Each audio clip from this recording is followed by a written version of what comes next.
I don't know. This probably looks really cheesy, but whatever. Here we are. Hello,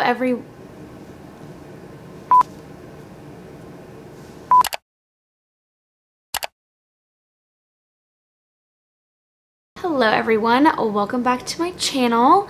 If you're new here, welcome to my channel.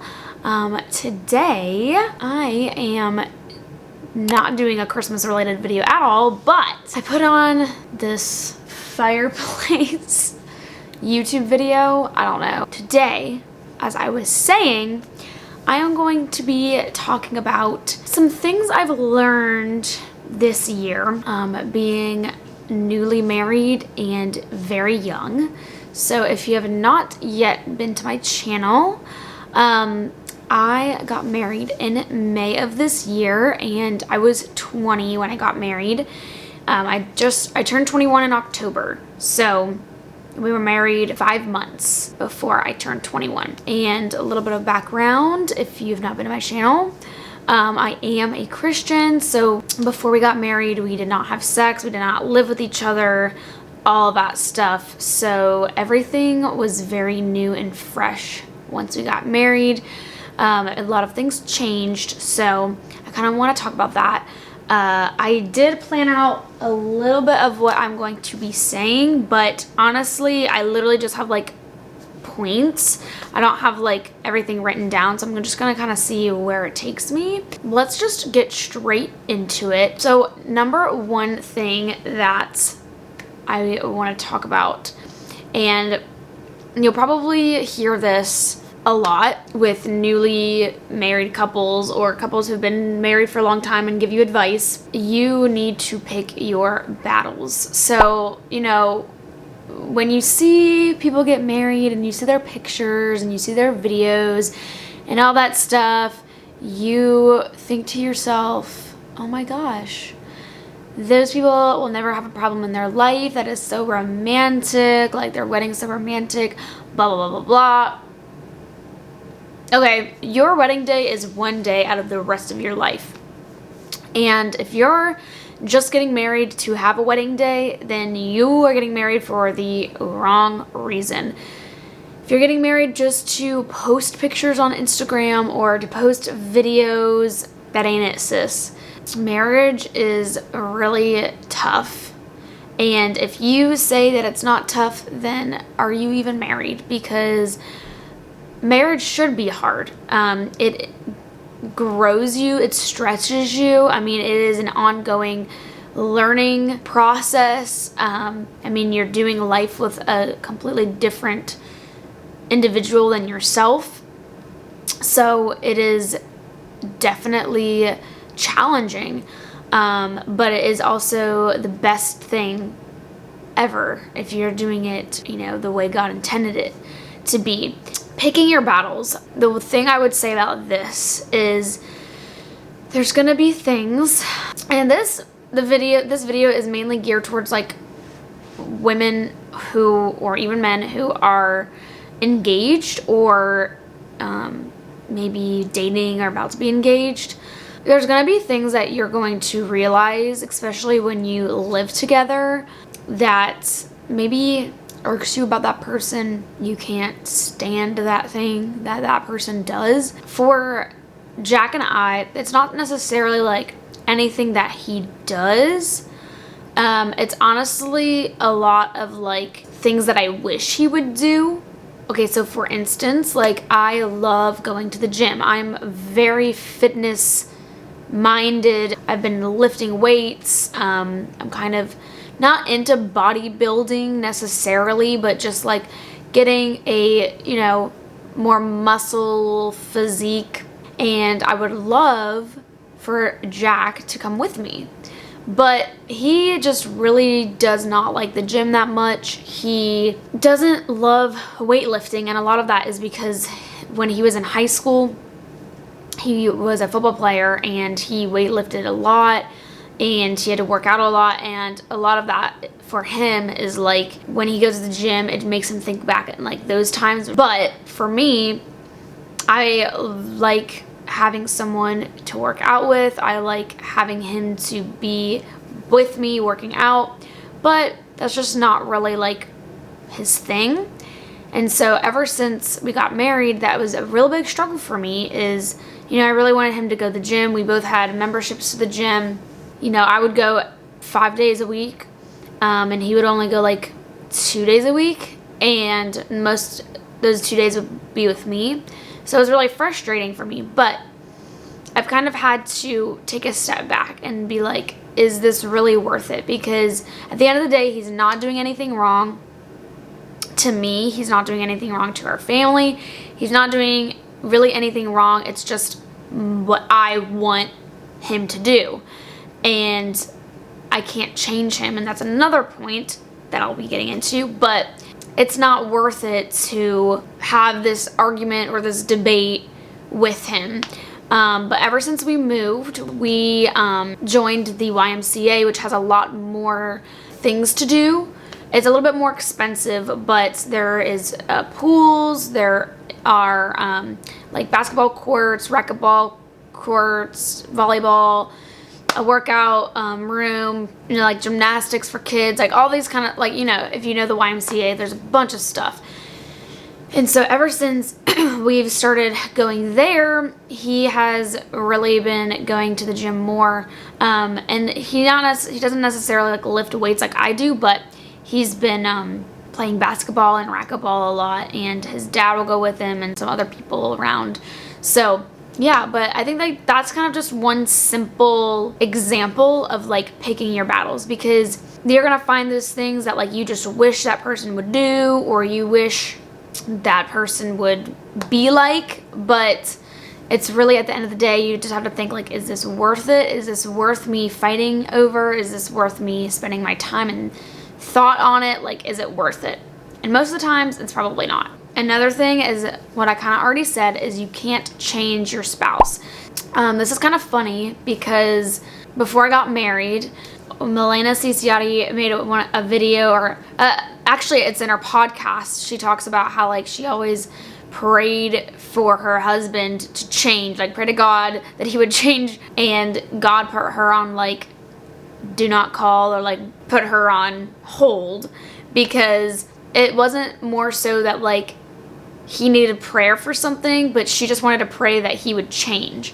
And if you really step back and look at it, like, are you the one that needs to change? Are you the one that's like in the wrong? Because a lot of the time, the things that I want Jack to change, or you want your spouse to change, is things that would benefit you, or things that you want, and which is selfish. And so for me, some things that like I would pray about were like his motivation to go to the gym, or like, I don't know, just like some random things. There's not anything like huge that we like fight over or anything. So it's just kind of little things, but you need to step back and look at your heart. You need to step back and look at your mindset and your heart posture, because if you're just praying for things that you want to change about him, but it's really not anything like important, then it's really not anything that like you need to be praying about. You just kind of need to deal with it, come to terms with it. Now, obviously, if it's like something like he's always leaving clothes on the floor, or not picking up after himself or whatever, that's something that you could talk about. But for me, it was mostly just things that I wanted him to do. And leading into that is communication. So number 3, communication is key, and you hear this everywhere you go, but I cannot stress it enough. And until you are in a relationship or in a marriage, you will realize if you don't have good communication, it is going to fall and crumble, because communication is what builds trust. It's what is the foundation of a relationship. You're not talking to your spouse, how is he gonna know what you want? And a lot of the times, and I've heard this many times, and it's so true for women, we just think men can read our minds.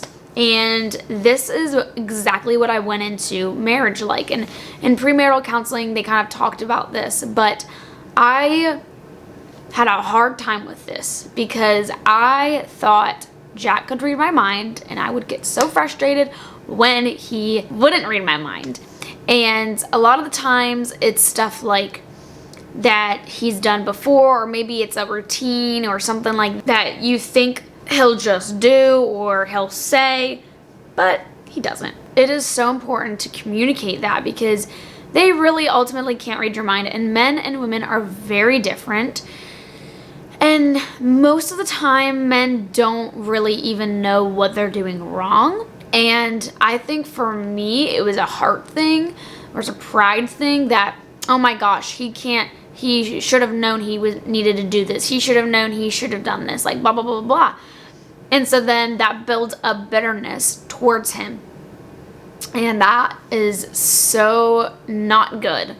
And I would just say, know that your spouse cannot read your mind, and you need to communicate what you want from him or from her, because that is going to be key in your relationship. I think honestly that might be the biggest thing, because I remember people telling that to me before we got married, and I was like, oh yeah. But then we got into, maybe something happened and I didn't tell him what I wanted him to do, or whatever the situation may be, and then I got mad and then didn't talk to him for a couple hours or something, and he's like, I don't even know what I did. So that definitely, just communicating what you want instead of just assuming he knows what you want, is going to be very beneficial for your marriage. So fourth point I would just say is, for me and where we are in life, we aren't having kids right now. We're kind of in this process or in this stage of life where it's just us and we're kind of just chilling, and there's a lot of things that come in, the way of your marriage, or just life happens. You have jobs, you work. I would just say that just enjoy time. Just enjoy the time that you have with your spouse. And that's kind of what my mentality has been, is like, life is very short. And that is such a common saying, but people don't really think about it. And I know that I will be with Jack until I die. And so it's very easy to just get in the routine and rhythm of life and not really remember that,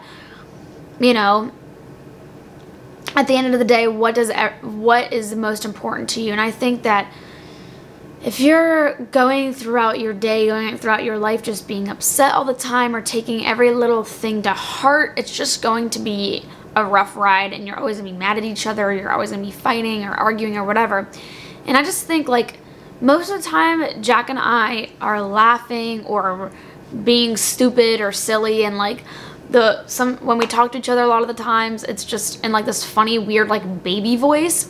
I don't even know why we do it. It's like really childish, but who cares? Like, as long as we're being respectful towards each other and we're loving each other, who cares how we talk to each other? Like, as long as it's kind words and nice words, like, we're just silly and goofy. And I think that you shouldn't take life too seriously. And yes, there's some things that you need to take seriously, but like, in the grand scheme of everything, having fun, making memories, and just being goofy is like really important. And I just think you should enjoy the moments, especially now. Like, so for us, we're in this season right now where we don't have to get up super, super early. Like, my job starts at 4. I do YouTube and stuff on the side, but like, my job starts later in the day. His job starts around 9, but like, sometimes it varies day to day. So like, we have time in the morning and we don't have to rush to get up. But like, for me, I feel really guilty when I sleep in. But I try to remind myself, like, in a couple of years, we're going to have kids, and we're not going to have this time to sleep in. We're not going to have this time to rest. And, once we have kids, like, our whole lives will change. And I try to tell myself that a lot, because we're just in this time for a little bit, and I shouldn't be too hard on myself. And in a couple of years, I'm going to wish I could be back being able to sleep in. And so, that's doesn't really have anything to do with anything with us as a couple, but I just think that is important too. Like if you're in this stage right now where you don't have kids and you're able to sleep, I would say do it. Just enjoy it. Another point I would say is make sure that you have at least 1 or 2 days together throughout the week. Now this isn't, you don't have to be together all day, but definitely like if you guys have kind of opposite schedules, or maybe you have like similar schedules, but then at night you don't really like talk to each other or you're doing other things, I would say just really have like 1 or 2 days where you're able to be together, either do a date night, do like a day together. Something that we started doing a little bit after we got married was going to the grocery store together, and he really does not like the grocery store, but you have to do it. And I would do click list, which is like instant cart, like basically people shop for you. But then one day, literally they substituted like half of my grocery list for other things, and so I just got really mad, and I was like, you know what, I'm just gonna start to go to the grocery store again. And then because I finally got out of cosmetology school, right when we got married, I was in cosmetology school for about like 2.5 months, and then I graduated. So that time was really rough because like we never got to see each other. But after graduating cosmetology school, we finally had some time to be together. And so now we decided to go to the grocery store together, as like that makes me feel like he wants to be with me, and you know, I like when he's with me. So we'll go to the grocery store together, and then we'll spend the day together. So like just doing things together, even if that like those 2 days or that one day you can go out with friends or something like that. But I would just say being together is important, because a lot of the times people tend to, like after they get married a few months later, a year later, or whatever, they tend to feel more like roommates than husband and wife. I don't want that to happen. So definitely having a couple of days to just be together and like being husband and wife, and not just people that sleep together. The next point is, I kind of talked about this a little bit, but prayer is super important, and not the kind of prayer that I was talking about earlier where like you're praying for things to change in your marriage or in your husband, but just prayer in general for your marriage. I decided after I graduated cosmetology school that I was going to take my quiet time and prayer time super seriously. For a year, I really didn't have any proper quiet time or prayer time. When I was in cosmetology school, I wouldn't barely ever read my Bible. I would mostly just pray in the car, and I would try to do some Bible reading here and there, but like with my schedule, it was just so hard.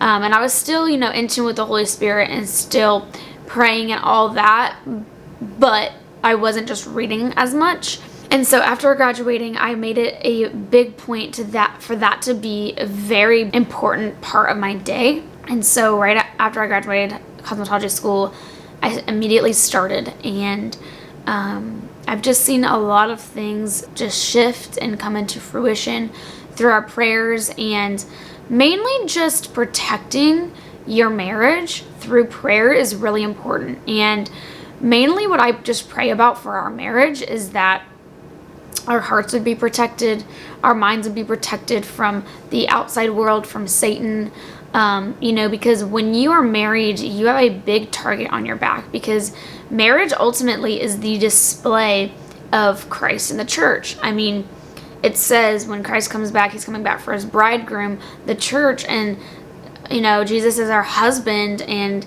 we are his bride. And so like, it is a resemblance of Jesus and the church. And so Satan wants to destroy any part of that. He wants to destroy all holiness. And when a marriage is sacred by God and it's holy, Satan wants to destroy it. And so I have been very, very passionate about praying for our marriage. And so we haven't had a big really like hiccup or fight since getting married, but we've only been married for 7 months. So there will definitely be things that come along in our life that's going to be challenging and hard. But I just think praying first before anything even happens is super, super, super important. You know, when people just pray after things happen or when they need something, it's hard to have faith, because if you don't have that foundation before that thing happened, it's hard to, you know, trust in the Lord. And so I just want to have that armor and that protection around our marriage before anything even happens. We don't need anything to happen to, you know, pray big, bold prayers. So Jack and I pray together when we have days off. But honestly, our quiet time, we like really don't do Bible studies together. We have one devotion that we do together sometimes that we started like a while ago, but we haven't even finished it. So the main thing that we'll do together is pray, because praying together is super, super beneficial and important. Our prayer time isn't super, super long. It's, you know, we don't spend an hour praying, but I make it a priority to pray every day for us, and he does too. But praying together is important as well. But I would say having that foundation and having that relationship with God first before your marriage is going to be the key foundation, because if you both don't have a strong relationship with God, then it's going to be hard to stick together. And I've had a video about this before, but being equally yoked is different than just two Christians being together. You can be a Christian and one can be on a different journey, a different path than the other one. And so, you know, strengthening each other in prayer and lifting each other up in prayer is really important, so that you're staying on that same path. And another point is just kind of going along with this, reading scripture and really meditating on like the key scriptures for marriage. One of them, you know, the most common one is 1 Corinthians 13:4, which is love is patient, love is kind, love does not boast, blah, blah, blah, blah, blah. Like that is really important. And, you know, we always say that one. It's always like just that common like wedding scripture, but that scripture is super important because that literally tells you what love is and how to love and how to be a good wife, a good husband, a good friend, a good employee. Like it literally is the guideline for you. And I think a lot of people just are so used to hearing it that they don't really apply it to their lives. But I need to sometimes step back and be like, okay, I'm not being kind, I am not being loving, I am being boastful, I am being rude, I am being fast to anger, like all that kind of stuff. And I need to step back, and it's really hard. Like it takes a lot of practice, and I'm not perfect at it whatsoever. With that, Genesis 2:24 is husband shall leave his father and mother and cling to his wife, and the two shall become one. It is so true that the two become one. And you'll see it, like if your marriage is ordained by God, you'll see how true that is. And it's hard to explain. There will be things that happen, especially like when you come in circumstances, when circumstances happen and there's things that you need to pray about and that you need answers for, and then one person will be like, I'm feeling this, I feel like the Lord is saying this, and then the other person will be like, I think the same thing. And like when you're on the same page and stuff like that, like you really see that those two people become one. And not just in the sense of having sex, but in the sense of the closeness you are, the kind of same wavelength you're on. I mean, even like simple things where we'll like say something at the same time, or we'll think something at the same time and then like say it later. Like it's just weird how stuff like that happens, where it just kind of seems like coincidental, but you're like, wait, no, we're married, like that's obviously the Lord. Just kind of things like that I've learned, like that's kind of crazy that you just see it come to fruition, like that verse in your life. And until you're married, you kind of don't really understand, because even when we were engaged, I didn't really see that ever. Another thing I've learned, or another point, is being a real example of a marriage. And what this means to me is, we are youth leaders. He's a youth pastor, and I'm a youth leader, and I'm a youth pastor as well. I have learned that I just want to be the real example of a marriage, and I want to be a role model, but I don't want to be a fake role model. And I feel like there's a lot of people in this world who display a fake view of Christianity and Christian marriage. And I'm not saying that, everyone's fake or whatever, but you don't see the hard times. You don't see the little arguments here and there. And I think that, especially like when you have kids, I've heard people will argue in front of their kids and then show their kids how to resolve it, or they'll resolve it in front of them as well, because they can't just fight in front of them and then go and resolve it behind closed doors, because they'll never know. But like, I think it's important for people to see the real life marriage, not just the good parts, not just put on a fake smile. And that's kind of what we want to be, and what I want to be is real. And I don't put on a face, I don't put up a fake front when I'm leading the youth or whatever. Like, I am my real authentic self. And so I think that's really important. And what I've learned is, like, I don't want to be that fake marriage, that fake perfect Hollywood marriage. Learning how to respect him, and then through that, he's learning to love me. Men want respect, women want love. Women want to feel loved. And this is something that has come up a lot of times throughout marriage. And I didn't really know how to respect men, because a lot of the times men wouldn't respect me, or I wouldn't really love this person, and so I wouldn't respect them, and I would just expect them to do everything for me or give me things or whatever. And so I just didn't realize, like, how selfish I was. Some of those things would lead and trickle into our marriage and into this relationship, and I never really was taught, like, how to respect someone, especially a man. And because it's hard, because respect comes trust, and I do trust Jack with everything, but just learning how to do that. And there's just some things, like, some things I'll say that aren't respectful, some things I'll do that aren't respectful, and in turn, he doesn't want to show love to me because I did those things. And so that's a big thing, is just showing respect. And that looks different for everyone. I didn't really know what respect looked like. And so when I did something and then Jack said, I'm not feeling respected, or I want you to respect me, I didn't even realize that that's what he felt when I did that. And so I think learning to respect him, and then in turn him loving me, and it's just a cycle. And so just kind of being aware of that, and what I say and what I do. A lot of the things that we would argue about in the first couple months of marriage would be just me saying, you did this, you did this, you did this, you did this, blah blah blah blah blah, you didn't do this, you did do this, you didn't do this, blah blah blah blah blah. And then, like, that's not respecting him and, like, his role as a man. And so just things like that needed to be addressed and kind of talked about and talked out. And as I said, communication is key. It's just a whole big learning process, as I said before. And last thing is, love languages are a huge part in what I've been learning about our marriage. And love languages for me is huge.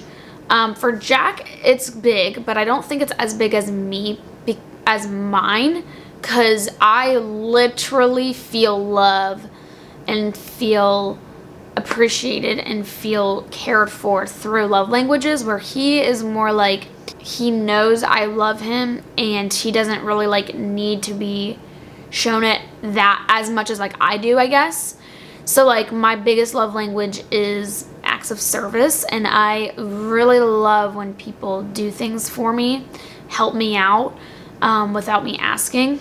His is quality time. And so I think quality time is hard for me a little bit, just because there's things always on my mind, and there's things always going on that I wish I could be doing something else, or like I know I could be doing something else. And so there's things that he likes that I do with him as quality time. And then his is also physical touch, where mine is like not physical touch at all. I don't really like physical touch that much. I used to when I was younger, but I don't like it that much anymore. So it's definitely just like finding the balance. And so he is really, really, really good at knowing my love languages and then doing them for me. You know, obviously sometimes it's not perfect. That's just learning. And so I also think mine are words of affirmation, because I like talking to people more than I like touching them. So I think like talking and just having fun is like a really big one for me that like makes me love him more. And then for him is quality time and physical touch. And so I just think like learning, and we're still learning how to navigate those and everything like that. But I have rambled on for too long now. Yeah, I hope this helped you if you are kind of in a season of like about to be getting engaged or engaged and about to be getting married. Let me know any like suggestions of videos you want to see from me. If you have any, leave them down below. Also, if you have not subscribed yet, please make sure to do so, and follow me on my Instagram and TikTok, which is _LilyAllen. And I think that's it. I will see you guys in my next video. Thank you guys so much. Bye.